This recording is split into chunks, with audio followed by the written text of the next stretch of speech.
Hi there everyone, it's Nicole here today with a trio of elegant loved themed die cut cards featuring the awesome Spellbinders Small Die of the Month Club dies for January. It is this darling little die collection that comes with a heart, an arrow, and 4 different floral designs. So you are getting 6 dies for $7.50 plus shipping. It is an incredible little deal. I love that with this die set you get new dies every month to add to your stash for a minimal commitment or purchase. So I forgot to turn my video camera on. I guess New Year, I was completely still in vacation mode. What I did was die cut this, or I stamped my my greeting, let's start again, on some vanilla malt cardstock with Versamark, heat embossed with gold embossing powder, and die cut with the heart shape from the Small Die of the Month Club. That's to get that inside piece. This is going to be an inlay style card. My first card is more of an inlay with a dimensional frame. Right now I am applying Stick It adhesive to both sides of a piece of fun foam.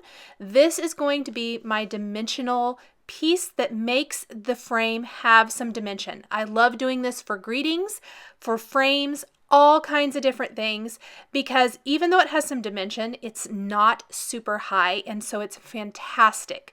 And I think that this leafy heart frame is going to look amazing out of some gold foil.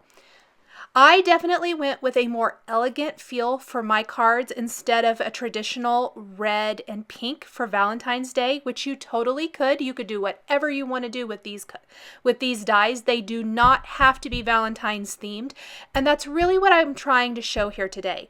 This first card is more of a wedding or anniversary type of card, especially with the greeting I'm using. Now this didn't die cut all the way through, so I'm simply going to put my die back in place and run that through the machine. My other cards, even though they have a love theme and you could definitely use them for Valentine's Day, I think that they would work for other occasions as well. Again, anniversaries, any type of occasion where you just need a love themed card. So I am popping out my little frame here, and you can see it's really delicate, but I wanted to show, even without placing it on paper, I can just kind of insert those little leaves into my inside inlay heart piece, and look how it's just going together. I absolutely love this. This frame, so delicate, so pretty, but look how amazing it's going to frame up that big scripty greeting. Now that greeting is from a Mama Elephant greeting stamp set. All of my stamps that I'm using here today are from my stash. This is one of those things where you get brand new dies for $7.50 and you go to your stash and find stamps that work with them, or other dies, greetings, whatever it might be. I love that. I love that I can go revisit some of my past favorite greeting stamp sets and come up with amazing card designs using new dies, but using stuff I have on hand. It's one of my very, very favorite things. It's something that I'm going to be making a conscious effort all year to implement into a lot of my videos, just to show the versatility of mixing and matching old with new. I am using a stamp press. I have it flipped to the rubber side, and again, another older stamp. This is the Simon Says Stamp Diagonal Stripes background. I am inking it up with Versamark ink, stamping it down on some of this Lawn Fawn Vanilla Malt cardstock. I am really loving the Vanilla Malt cardstock. It's more ivory. With the gold glitter and gold foil papers I'm using for these cards today, I think it really gives that rich, elegant look. Very, very beautiful. So I'm stamping that stripe design all over my background. I'm going to sprinkle on the gold embossing powder everywhere. At first I thought I'd use the little tweezers here to hold it in place, and I decided I didn't think that was going to work very well. I was really afraid I was going to get embossing powder everywhere. I tend to be a messy embosser anyway, so I forgot to grab my coffee filters to kind of help contain my mess. So I'm just holding on to it, sprinkling on gold embossing powder all over this striped background. It very much gives the look of a gold and ivory striped pattern paper background when I'm finished, which is what I was going for. For all 3 cards, I wanted to do something completely different. I did not want any of them to feature the same technique. So we're going to go all the way from, this is a more, I would call, detailed card. Even though this is a very easy detail, maybe you want to skip this step and simply grab some gold and ivory background pattern paper or whatever color it might be. You could do that, and this step would be completely cut out, making this card even quicker. If you don't want to use the fun foam, you could definitely leave out that step and simply die cut the frame from gold foil cardstock or whatever kind of cardstock you want and frame up your greeting for an even easier inlay. So lots and lots of options for this. So now I just want to figure out which direction I want to flip my card. I really think I like it, the landscape format, better. And I'm just popping that right in place. My frame really didn't come out from where I was showing you how easy it is to do this little inlay. So I'm just going to kind of position it, make sure that it's inlaid perfectly on my background. And there is what most of the work of the card is already done. Now I just want to add a few finishing touches. I did stamp an additional greeting from the Wishing You stamp set on some paper bag Lawn Fawn cardstock.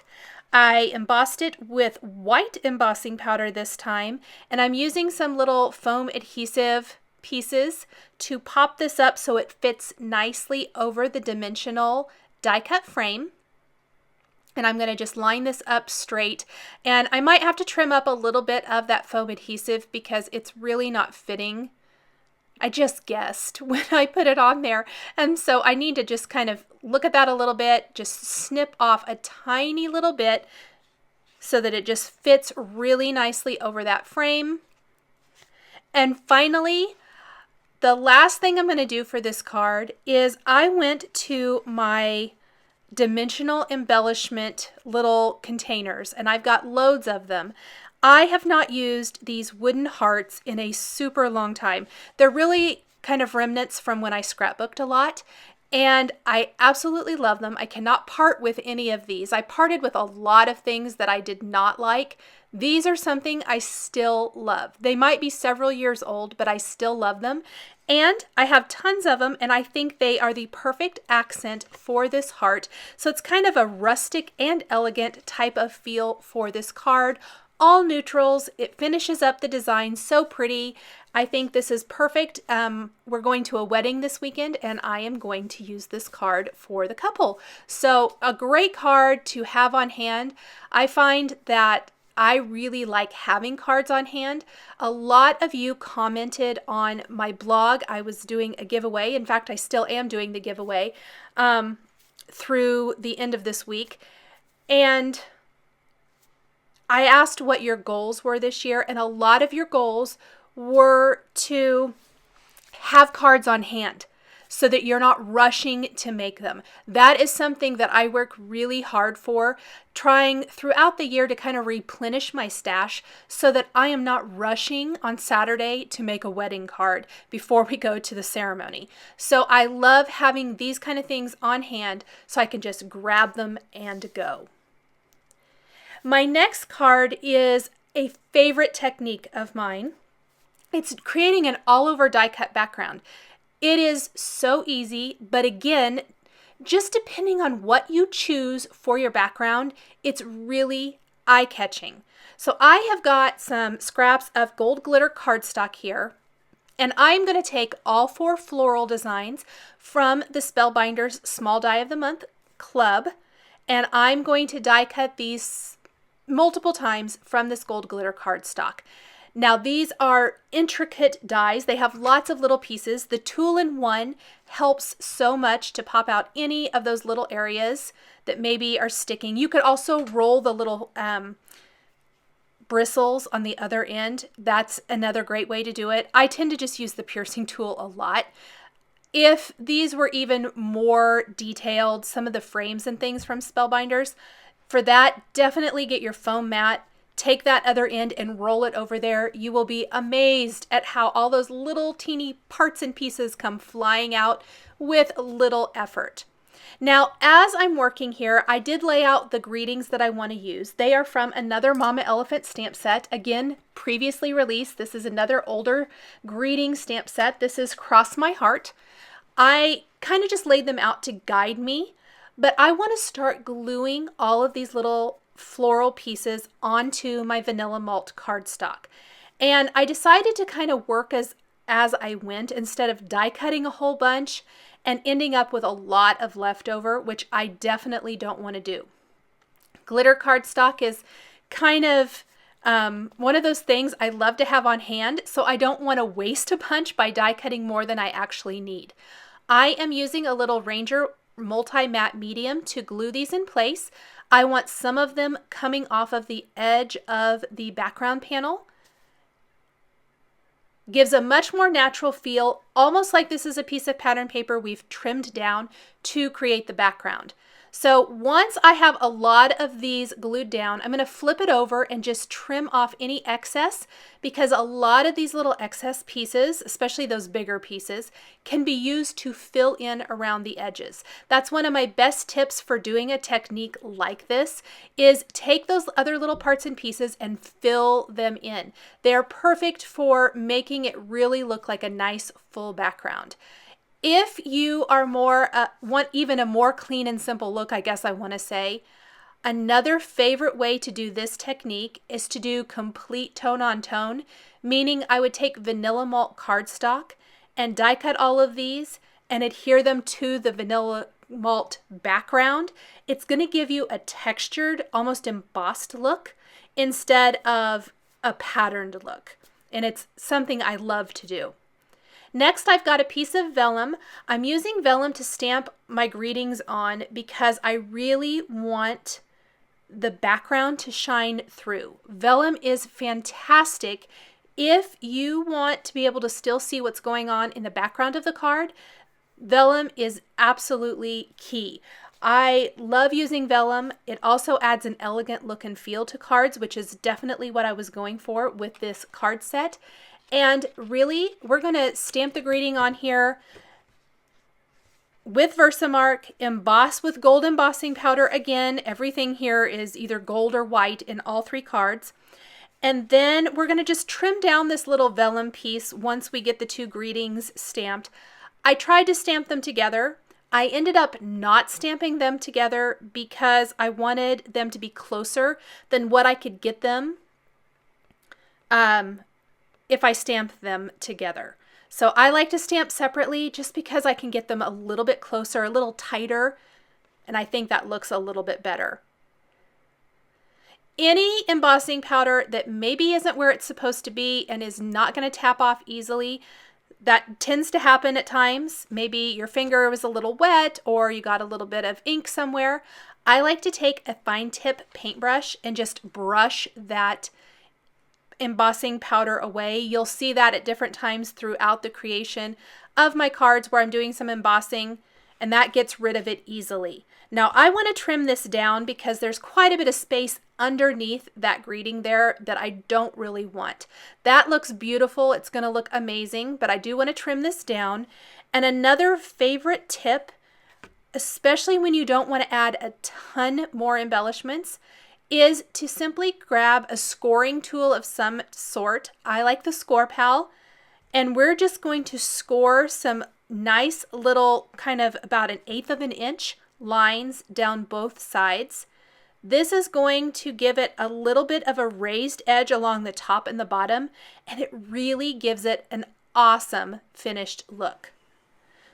So I'm simply just scoring that. You can see it kind of creates that almost white little line where you're scoring that vellum. It's an easy thing to do, but it looks so professional and finished, and it's just a really great, easy technique. So there is what my greeting looks like. I'm going to hide my adhesive back behind the stamped and embossed greeting.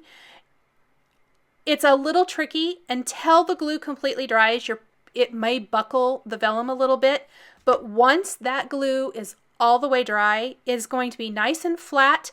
You're going to be able to see your decorative background through this, plus your border is not going to be going anywhere. So this is one of my favorite little techniques or ways to adhere a vellum border like this. I did put something heavy on top. I like acrylic blocks for this.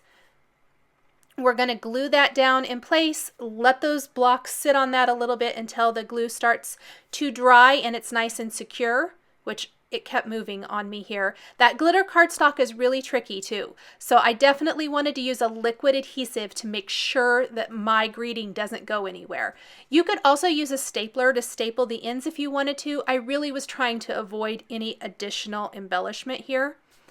I'm going to glue this in place on a top fold card base and finish with one wooden heart. I tried to kind of keep that theme throughout all three cards, even though they're all definitely different techniques. I wanted them all to at least kind of somewhat go together, and it was really fun playing with my wood hearts again. And I think that's all this card really needs. Finally, we have a very simple watercolored background with some metallic watercolors. And I'm going to die cut a little frame from the gold glitter cardstock, add a dimensional die cut arrow through this, and just have a very simple design. This is another card that is super simple, but it looks very elegant and a little, maybe even a little more whimsical and fun with the imperfect watercolor.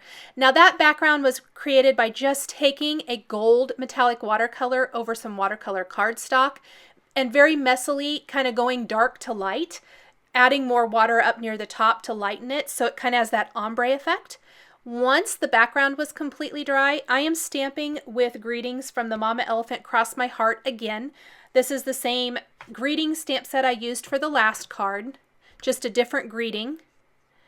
And I'm using my heart as a guide because I want my greetings to fit within the heart, plus I want my arrow to fit underneath of my greetings. I decided to go for two-tone greetings here. The word always was stamped and embossed with white embossing powder.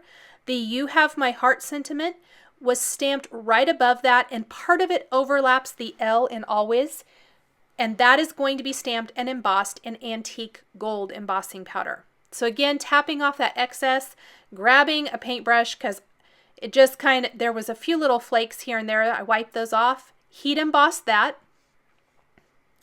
And in real life, I'm not sure if you can see it, maybe a little bit right there. It has a gorgeous sheen to it. Now, I did do this off camera so it would dry quickly, or dry and we wouldn't have to wait for it to dry, I guess. I flicked some of that gold paint. I picked up more of it with a little less water and more paint on a smaller paintbrush and flicked it all over my background for a kind of distressed type of look, a little less perfect look than the previous two cards. And then I'm adding some of the Ranger Multi-Matte Medium all over the back of my glitter heart and adhering that to my card. I die cut the arrow out of the leftover from the first card. I had all of that leftover gold foil cardstock on the fun foam. So I've got a nice dimensional arrow going through my heart. Fits right underneath the greeting. I've got another white top fold card base. We're going to pop this in place.